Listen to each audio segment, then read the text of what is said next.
রাজধানীর পল্লবীতে শিশু রামিসাকে ধর্ষণের পর নৃশংসভাবে হত্যা মামলায় মৃত্যুদণ্ডপ্রাপ্ত আসামি সোহেল রানা ও স্বপ্না খাতুনের পক্ষে রাষ্ট্রনিযুক্ত আইনজীবী নিয়োগে নির্দেশ দিয়েছেন হাইকোর্ট।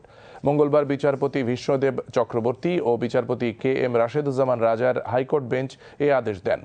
এদিকে দুই আসামির ডেথ রেফারেন্স বা মৃত্যুদণ্ড অনুমোদনের শুনানির জন্য পেপার বুক তৈরি হয়ে গেছে। যে কোনো দিন হাইকোর্টের বিশেষ বেঞ্চে শুনানি হবে। গত রোববার সোহেল ও স্বপ্নার জেল আপিল শুনানির জন্য গ্রহণ করেন হাইকোর্টের অন্য একটি বেঞ্চ।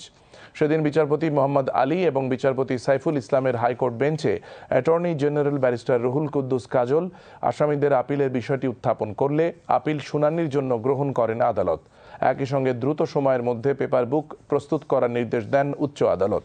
গত 7 জুন রামিসা হত্যা মামলায় মৃত্যুদণ্ড দেন ঢাকা মহানগর শিশু সহিংসতা দমন ট্রাইব্যুনালের বিচারক মাসরুর সালেকিন। পরে 10 জুন এই মামলায় আসামিদের ডেথ রেফারেন্সের যাবতীয় নথি হাইকোর্টে এসে পৌঁছায়। এরপর সোহেল ও স্বপ্না হাইকোর্টে জেল আপিল করে।